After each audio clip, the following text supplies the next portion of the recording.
আউযুবিল্লাহি মিনাশ শাইতানির রাজিম বিসমিল্লাহির রহমানির রহিম।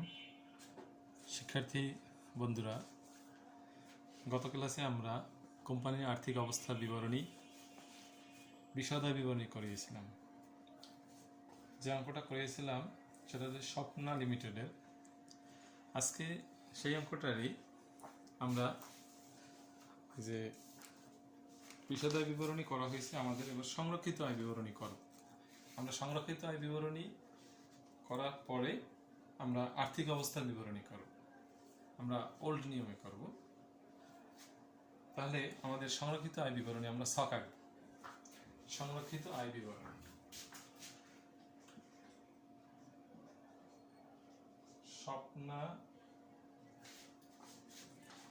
স্বপ্না লিমিটেডে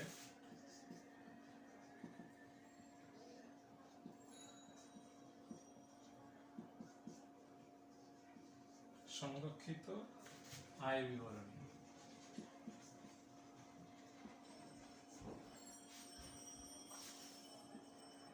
2019 সালের 31 জুন মাসের ছিল, 31 জুন সমাপ্ত বছরের।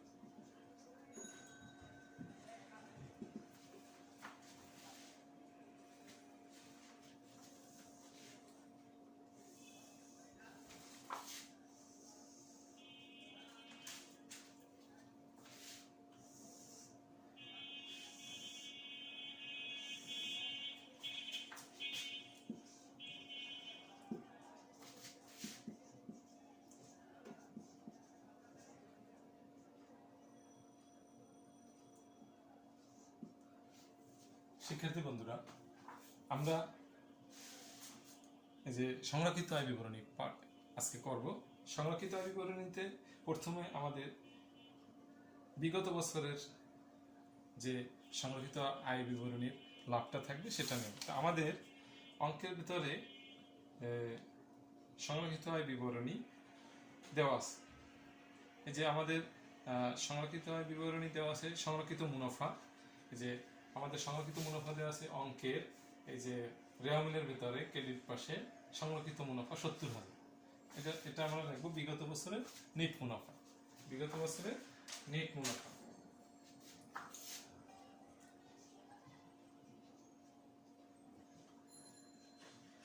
বিগত বছরের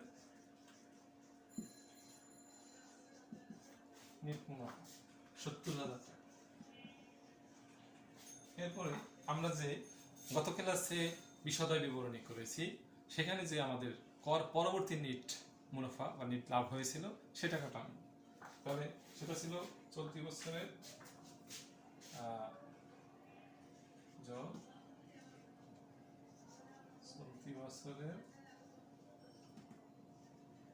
কর পরবর্তী নেট মুনাফা। আমাদের গত ক্লাসে 4,24,200 টাকা ছিল নেট মুনাফা। 4,24,200 টাকা। তাহলে এখন 4,94,200 টাকা কেন আছে? 4,94,200 টাকা। বন্ধুরা, এরপরে আমাদের এখান থেকে বাদ হবে লভ্যাংশ প্রদান, সঞ্চিত তহবিলের স্থানান্তর। এখন আমাদের রেওয়ামিলে আমাদের লভ্যাংশ প্রদান দেওয়া আছে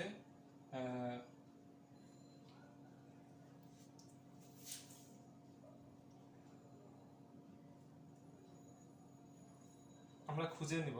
আমাদের এই যে রেওয়ামিলের ডেবিট পাশে লভ্যাংশ প্রদান দেওয়া আছে 1.5 লক্ষ টাকা, 1,50,000 টাকা। সেটা বাদ দিব।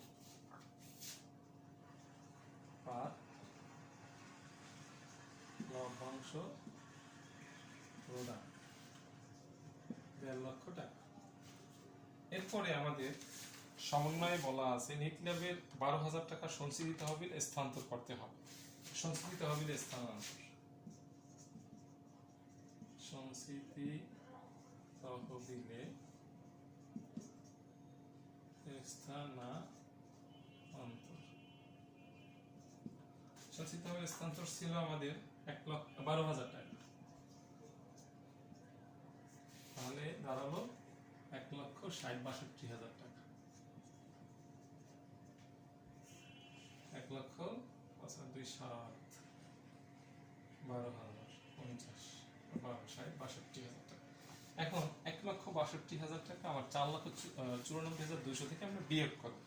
তার বিয়োগ করলে আমাদের থাকবে 3,32,200 টাকা। 3,32,200 টাকা ঠিক আছে কিনা আমরা দেখে নিই।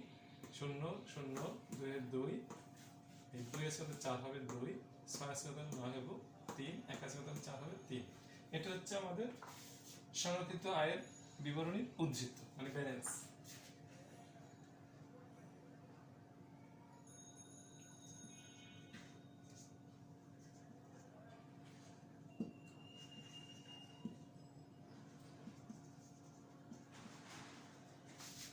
বন্ধুরা, এটা আমরা পেয়ে গেলাম সংরক্ষিত আয় বিবরণী, সংরক্ষিত আয় বিবরণীর উদ্ধৃত পেয়ে গেলাম। এরপরে আমাদের এখানে সংরক্ষিত আয় বিবরণী এভাবেই হয় যে বিগত বছরের মানে রেওয়া মিলে যে সংরক্ষিত আয় বিবরণীটা থাকে সেটা বসবে। তারপরে এখানে বিশদ বিবরণীর যে নেট লাভটা থাকবে চলতি বছরে সেটা যোগ হবে। এখানে বাদ হবে লভ্যাংশ প্রদান, তারপরে অন্তর্বর্তীকালীন লভ্যাংশ, তারপরে সঞ্চিত তহবিলের স্থানান্তর, এগুলো বাদ হয়ে তারপর যেটা রেজাল্ট আসবে সেটা সংরক্ষিত আয় বিবরণী উদ্ধৃত পেলাম। তাহলে বন্ধুরা, এখন আমরা সংরক্ষিত আয় বিবরণী শেষ করলাম। এরপরে আমরা আর্থিক অবস্থার বিবরণী ধরো, আর্থিক অবস্থা বিবরণী সম্পন্ন করব। তাহলে তোমরা তুলে নাও, আমি সংরক্ষিত আয় বিবরণী মুছে ফেলি।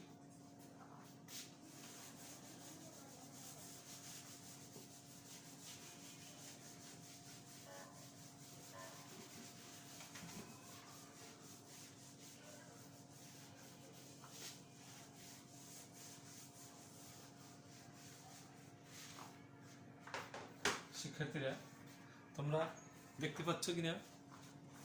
তোমরা সঠিকভাবে দেখবা এবং সঠিকভাবে তুলবা। অঙ্ক যদি না বুঝো জিজ্ঞাসা করবা এবং উত্তর দেব, বুঝে নেবা। তাহলে আমরা এবার করব স্বপ্না লিমিটেডের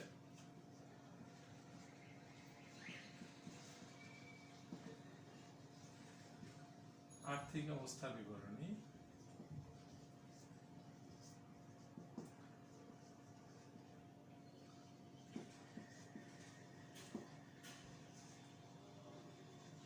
আর্থিক অবস্থার বিবরণী 2019 সালের 31শে ডিসেম্বর। এখন আমাদের এইটা করতে হলে, এই যে আর্থিক অবস্থা বিবরণী করতে হলে আমাদের যে পয়েন্টগুলো জানা দরকার সেগুলো আমরা আগে বিশ্লেষণ করে নেব। আমাদের প্রথমত জানা দরকার হচ্ছে 1 নম্বরে চলতি সম্পদ। চলতি সম্পদ কি? যে সম্পদ সমূহ 1 বছরের মধ্যে ব্যবহার করা যায়, মানে 1 বছরে কমে বাড়ে, মানে অধিক সময় না, দীর্ঘ সময় ধরে ব্যবহার করা যায় না, কম সময় ব্যবহার করা যায়, সেটা চলতি সম্পদ মানে কারেন্ট অ্যাসেট। তারপরে 2 নম্বরে হচ্ছে স্থায়ী সম্পদ। স্থায়ী সম্পদ হচ্ছে যে সম্পদ সমূহ 1 বছরের অধিক সময় ধরে ব্যবহার করা যায়, সে সম্পদগুলো হচ্ছে স্থায়ী সম্পদ, যেমন আসবাবপত্র, দালান কোঠা, ভূমি ইত্যাদি ইত্যাদি।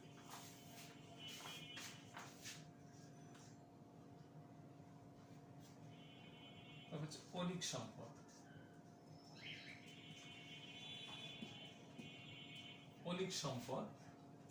অলীক সম্পদ হচ্ছে বা অসমন্বয়, মানে অলীক সম্পদ হচ্ছে যে সম্পদগুলো আমরা বছরে বাজেট শুরু থেকে বাজেট করেছি বাট সম্পূর্ণ খরচ হয় না, এখনো বাকি আছে, মানে 1 লাখ টাকা নিয়েছি, খরচ হয়েছে 60,000 টাকা, 40,000 টাকা খরচ হয় না। তাহলে আমাদের কি করতে হবে? যে টাকা খরচ হয় না সেটা সম্পদ, অলীক সম্পদ হিসেবে আছে। যেমন বছরের শুরুতে আমরা একটা কোম্পানির বিজ্ঞাপন খরচ হিসেবে 1 লক্ষ টাকা নির্ধারণ করলাম, আমরা খরচ করলাম 60,000 টাকা, তো আমাদের 40,000 টাকা খরচ হয় না, সেই 40,000 টাকা হচ্ছে অলীক সম্পদ, যেটা আমরা বিলম্বিত বিজ্ঞাপন হিসাবে গণনা করি।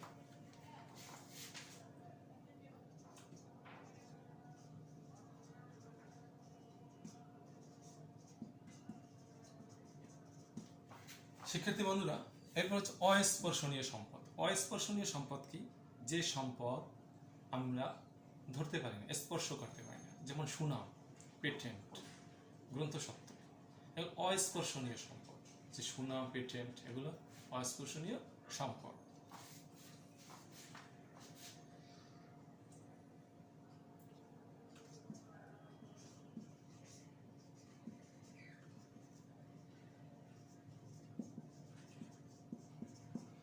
শিক্ষার্থী বন্ধুরা, এরপর হচ্ছে বিনিয়োগকৃত সম্পদ। বিনিয়োগ, আমরা এসআর কোম্পানি আরএস কোম্পানিকে বিনিয়োগ করলো, আরএস কোম্পানিতে 1 লক্ষ টাকা বিনিয়োগ করলো। সে বিনিয়োগ যে করলাম সেটা হচ্ছে বিনিয়োগকৃত সম্পদ। তাহলে বিনিয়োগ, সঞ্চয়পত্র ক্রয়, এগুলো হচ্ছে বিনিয়োগকৃত সম্পদ। বন্ধুরা, তাহলে আমরা সম্পদ সম্পর্কে জানলাম। চলতি সম্পদ, স্থায়ী সম্পদ, অলিক সম্পদ, অস্পর্শনীয় সম্পদ, বিনিয়োগকৃত সম্পদ, এই সম্পদ। এরপর আমরা দায় জানবো। চলতি দায়। চলতি দায়, চলতি দায় যে দায় 1 বছরের ভিতর কমে বাড়ে, যেমন পাওনাদার, প্রদ হিসাব, প্রদ বিল, ঠিক আছে, এগুলো হচ্ছে চলতি দায়।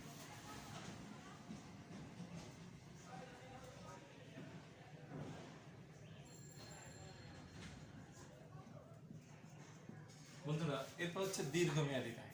দীর্ঘমেয়াদী দায় যেগুলো হচ্ছে অনেক দিনের বাবদ চলে, মানে অনেক দিন। আমি একটা কোম্পানি থেকে ঋণ নিলাম, সেই ঋণটা আমি অনেক দিন যাবত কি রাখবো বা ব্যবহার করবো, ঠিক আছে। যে দায়টা অনেক দিনের, অনেক দিন ইউজ করা যায়, সেটা হচ্ছে দীর্ঘমেয়াদী, মানে অনেক সময় ধরে ইউজ করা যায়, সেটা দীর্ঘমেয়াদী দায়। এই হচ্ছে আমাদের সম্পদ, এই হচ্ছে আমাদের দায়। এরপর আমাদের বের করতে হবে মালিকানা সত্ত্ব।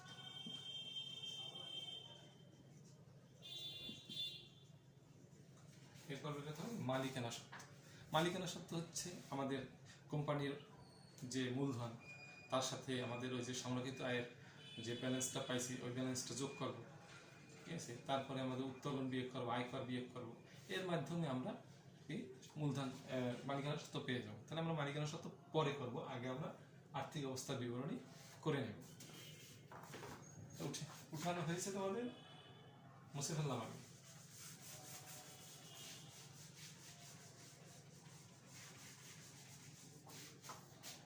শিক্ষার্থী বন্ধুরা, তোমরা ঘর আঁকো।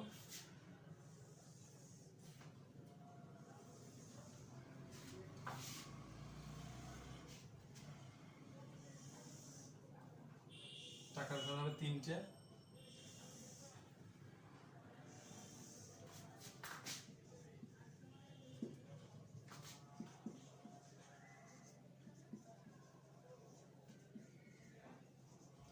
শিক্ষার্থী বন্ধুরা, আমরা আর্থিক অবস্থা বিবরণীর ঘর এঁকে ফেললাম।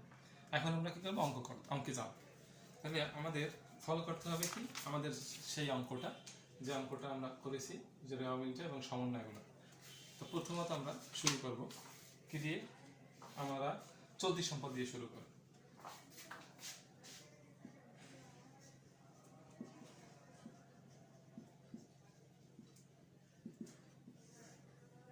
চলতি সম্পদের ভেতর আমাদের আছে প্রথমত দেনাদার।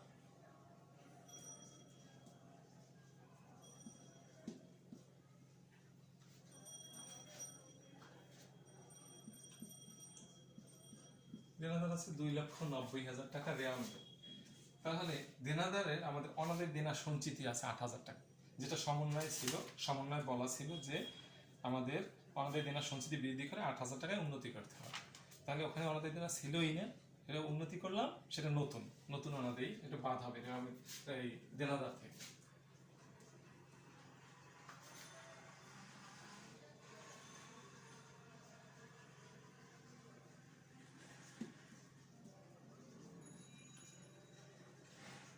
নতুন অনাদায় দেনা সঞ্চিতি, নতুন অনাদায় দেনা সঞ্চিতি আমাদের ছিল 8,000 টাকা।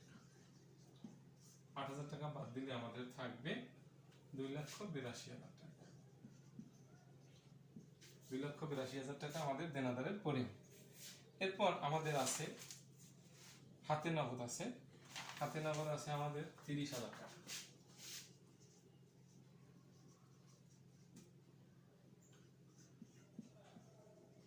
শিক্ষার্থী বন্ধুরা, আমাদের হাতে নগদ আছে 30,000 টাকা এবং মজুত পণ্য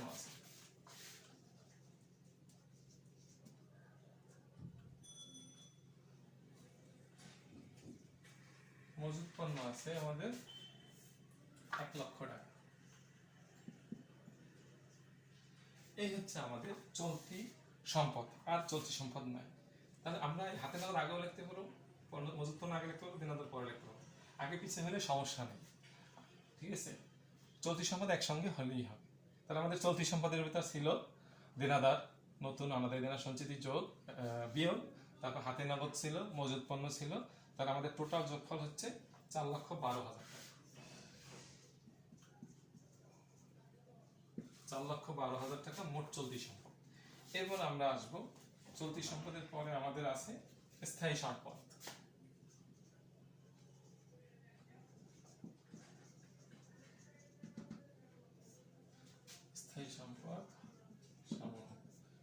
স্থায়ী সম্পদের ভিতরে আমাদের আছে, প্রথমত দেখি দালান কোঠা।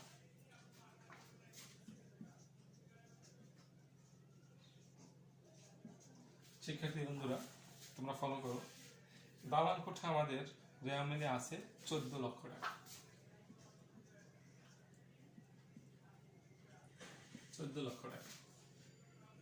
এর ভিতরে আমাদের পুঞ্জীবিত অবস্থায় আছে, দালান কোঠার পুঞ্জীবিত অবস্থায় আছে আমাদের 3,70,000 টাকা দালান কোঠা। 3 লাখ টাকা আছে আমাদের রেওয়া মিলে ক্রেডিট পাশে, এবং আমাদের এখানে বলা আছে যে দালান কোঠার উপরে 5% অবস্থায় ধরতে হবে। তাহলে আমাদের দালান কোঠার পরিমাণ রেওয়া মিলে আছে 14 লক্ষ টাকা। 14 লক্ষ টাকার 5% আমরা বের করব। তো 14 লক্ষ টাকা হচ্ছে 14 লক্ষ টাকায়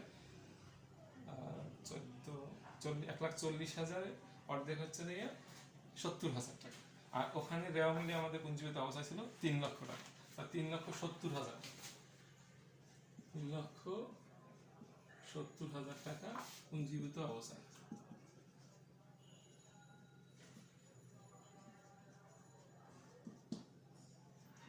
কিভাবে আমরা পেলাম?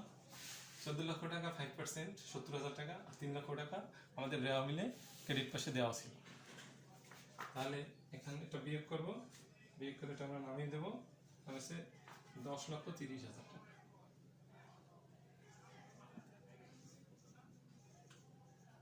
10,30,000 টাকা আমাদের পাইলাম কি দালান কোঠা। বন্ধুরা এবার আমাদের আছে আসবাবপত্র।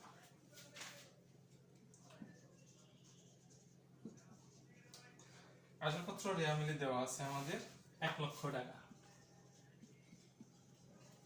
1 লক্ষ টাকার আমাদের সমন্বয়ে আছে 1 লক্ষ টাকার আসবাবপত্রের উপর 10% অবস্থা ধরতে হবে। তাহলে 1 লক্ষ টাকা আমাদের 10,000 টাকা আসে। আর আমাদের রেওয়া মিলে পুঞ্জীবিত অবস্থায় আসবাবপত্র 40,000 টাকা আছে। 40,000 টাকা, আর এখানে আসছে 10,000, 50,000 টাকা।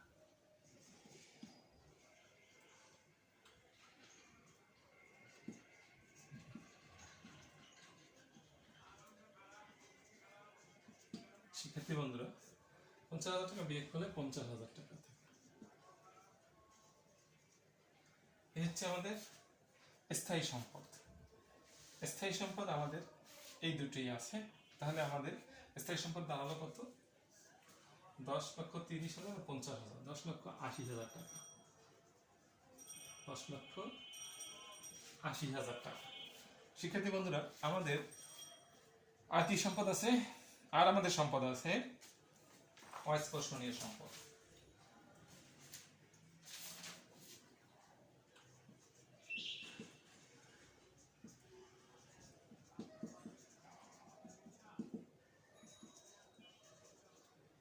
আমাদের সুনাম আছে, সুনামের পরিমাণ আছে 20,000 টাকা। শিক্ষার্থী বন্ধুরা এই হচ্ছে আমাদের সম্পদ, টোটাল সম্পদ।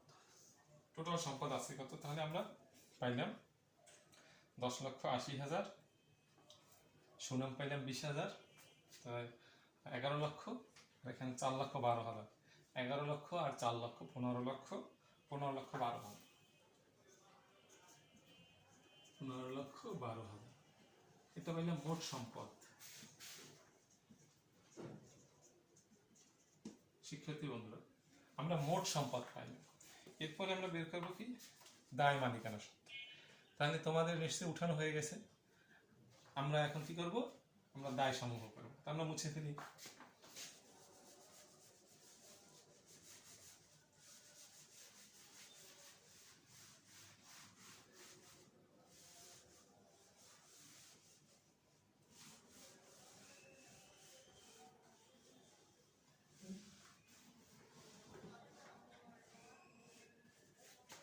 শিক্ষার্থী বন্ধুরা, আমরা এবার কি করবো দায় সমূহ।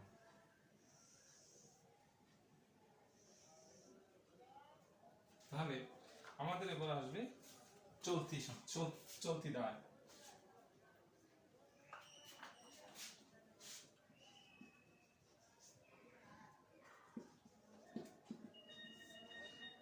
শিক্ষার্থী বন্ধুরা, চলতি দায়ের ভেতরে আমাদের আছে বকেয়া যদি কিছু থাকে সমন্বয় সেটা যাবে, তারপরে আমাদের রেওয়ামিলে যদি চলতি দায় থাকে সেগুলো যাবে।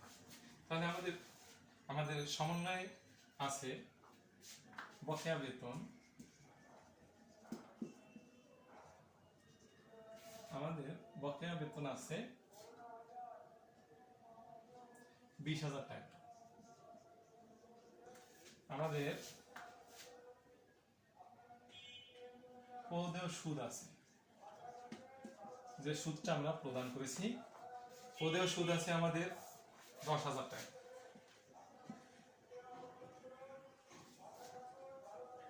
বন্ধুরা, এবার আয়কর সঞ্চিতি আছে আমাদের।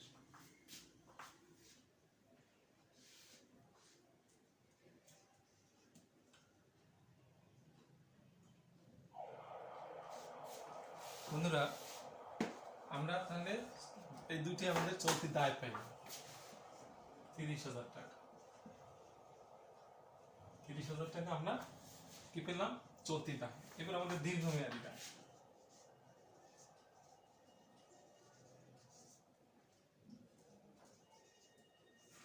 দীর্ঘমেয়াদী দায় হচ্ছে আমরা যদি ঋণ নিয়ে থাকি, ঠিক আছে, আমরা যদি ডিবেঞ্চার নিয়ে থাকি সেগুলো। তা আমাদের এখানে আছে আমাদের ডিবেঞ্চার আছে 2,55,000 টাকা।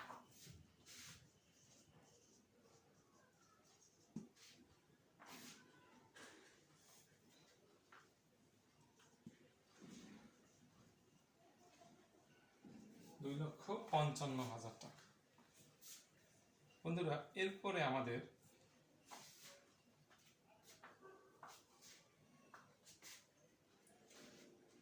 আছে শেয়ার হোল্ডারদের সত্ত্ব, যেটা হচ্ছে মালিকানা সত্ত্ব। বন্ধুরা, আমাদের শেয়ার মূলধন আছে 6 লক্ষ টাকা।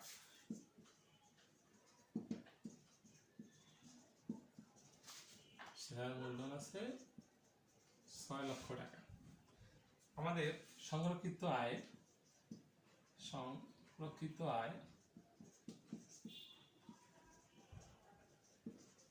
আয়ের উদ্বৃত্ত যেটা ছিল সে টাকাটা আনবো আমরা। এখানে সংরক্ষিত আয়ের উদ্বৃত্ত ছিল আমাদের 3,32,200 টাকা। বন্ধুরা, আমাদের সংরক্ষিত আয় যেটা ছিল আমাদের লাভ করলাম, পরে যে সংরক্ষিত আয় বিবরণী করলাম, সেই সংরক্ষিত আয় বিবরণী যেটা আমরা সংরক্ষিত আয়ের উদ্বৃত্ত পেলাম সেই টাকাটা 3,32,200 টাকা। এরপরে আমাদের সঞ্চিত তহবিল আছে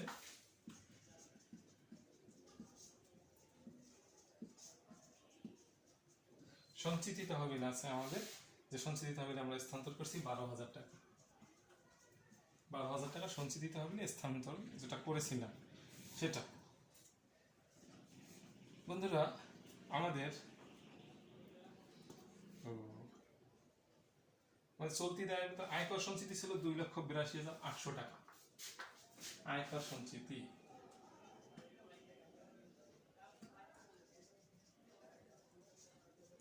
$2,82,800 টাকা। তাহলে আমাদের চলতি দায়ের পরিমাণ দাঁড়ালো আমাদের কত, 3,12,800 টাকা। 3,12,800 টাকা। তাহলে আমাদের মালিকানা সত্ত্ব এই শেয়ার মূলধন 6 লাখ, সংরক্ষিত আয় উদ্ধৃত ছিল 3,32,200, সঞ্চিত তহবিল ছিল 12,000। টোটাল আমাদের ছিল, তাহলে আমরা এটা যোগ করে নিই, তাহলে 3 লাখ 6 লাখ 6 3 9 লাখ 9 লাখ 9 লক্ষ, তারপর হচ্ছে যে 30 40 9,44,200 টাকা। 30 10 40 9,44,200 টাকা। শিক্ষার্থী বন্ধুরা, আমরা এখন যোগ করব, আমাদের এই হচ্ছে টোটাল দায় মালিকানা সত্ত্ব। তাহলে 9,44,200 টাকা, 2,55,000 টাকা, 3,12,800 টাকা, টোটাল হচ্ছে 15,12,000 টাকা।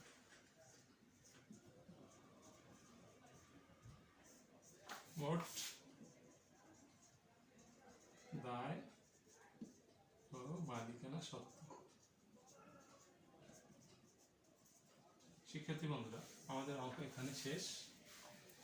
এই হচ্ছে আমাদের দায় মালিকানা সত্ত্ব। আমরা দায় মালিকানা সত্ত্ব বের করলাম। শিক্ষার্থী বন্ধুরা, তাহলে আমরা আমাদের যে অঙ্কটা ছিল সেই অঙ্কটা আমরা গত ক্লাসে আমরা করেছি বিশদ আয় বিবরণী, আমরা আজকে করলাম সংরক্ষিত আয় বিবরণী, এরপরে আর্থিক অবস্থার বিবরণী, লাস্ট পার্ট। তাহলে আমাদের চলতি দায় বের করলাম। চলতি দায় ছিল বকেয়া বেতন 20,000, পদেয় সুদ ছিল 10,000, আয়কর সঞ্চিতি ছিল 2,82,800, টোটাল টাকা হলো 3,12,800 টাকা। দীর্ঘমেয়াদী দায় ছিল ডিবেঞ্চার ছিল দীর্ঘমেয়াদী দায় আমাদের 2,55,000 টাকা। মালিকানা সত্ত্বের উত্তরে ছিল আমাদের শেয়ার মূলধন 6 লক্ষ টাকা, সংরক্ষিত আয়ের উদ্ধৃত 3,32,200 টাকা, সঞ্চিত তহবিল ছিল 12,000 টাকা, টোটাল টাকা ছিল 9,44,200 টাকা। টোটাল দায় মালিকানা সত্ত্ব হচ্ছে 15,12,000 টাকা। আমার মোট সম্পদ ছিল 15,12,000 টাকা। তাহলে আমরা অঙ্ক মিলিয়ে ফেললাম। আমাদের এটা হচ্ছে নর্মাল, যদি সৃজনশীল হয় তাতে আমরা আগে দেখাইছি যে কীভাবে আলাদা আলাদা পার্ট হয়। চলতি সম্পদ চাবে, তারপরে আমাদের স্থায়ী সম্পদ চাবে, তারপরে আমাদের অলিক সম্পদ, বিনিয়োগকৃত সম্পদ, অস্পর্শনীয় সম্পদ, দায়ের বেতন হচ্ছে চলতি দায়, দীর্ঘমেয়াদী দায়, মালিকানা সত্ত্ব, এগুলো আলাদা আলাদা কোটেশন করে কোশ্চেন করে। তোমাকে বলতে পারে যে শুধু মোট সম্পদের পরিমাণ দেখো, বলতে পারে চলতি দায় পরিমাণ দেখো, বলতে পারে মালিকানা সত্ত্ব পরিমাণ দেখো। এভাবে পার্ট বাই পার্ট তোমরা আলাদা আলাদা করতে পারো। যখন এই নিয়ম অঙ্কটা শেখা হয়েছে তখন তোমরা আলাদা পার্ট বাই পার্ট করতে পারো। তাহলে শিক্ষার্থী বন্ধুরা, আজকে তোমরা যে কাজ দেওয়া হয়েছে সেই কাজ করবা, বাড়িতে বসে তোমরা অনুশীলন করবা। পাঠ্য বইয়ের যে অঙ্ক আমরা করালাম তার পরবর্তী অঙ্কগুলো তোমরা অনুশীলন করবা, বসে থাকবা না। পরীক্ষা খুবই সন্নিকটে, হয়তো মে মাসের শেষের দিকে অথবা জুন মাসে শুরু হতে পারে তোমাদের এইচএসসি পরীক্ষা। তোমরা বসে থাকবা না, অবহেলা করবা না, অধ্যবসায়ী হবা। তোমরা প্রতিদিনের পড়া শেষ করবা। আমরা যে ক্লাসগুলো করাচ্ছি অনলাইনে সেগুলো তোমরা সম্পন্ন করবা।